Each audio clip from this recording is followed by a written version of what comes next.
Баршаңызға сәлем достар, бүгін сіздермен сырные шарики даярлайтын боламыз.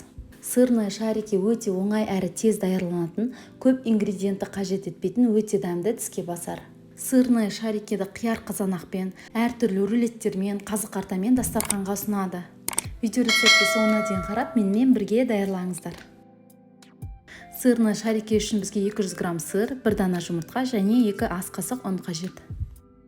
Алдымен сырды майда үкіштен өткізіп аламыз. Сыр мен жұмыртқаны қосып, екеуін араластырамыз.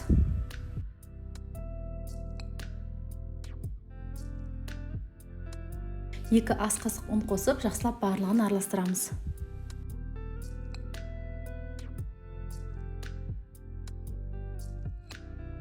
Жабысқақ қамыр секілді бізде масса пайда болуы тиіс. Дайын болған массаны қасықпен алып, қолымызбен дөңгелектеп, шарики жасап шығамыз.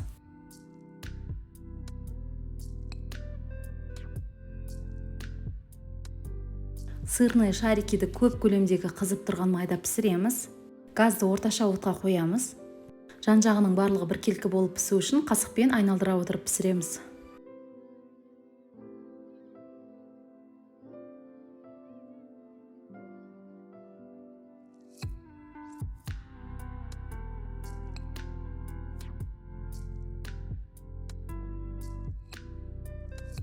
Сырные шарикиді міндетті түрде салфетканың үстіне шығарамыз. Артық майдың барлығын салфетка өзіне тартып алады. Осымен біздің өте дәмді тіске басарымыз дайын.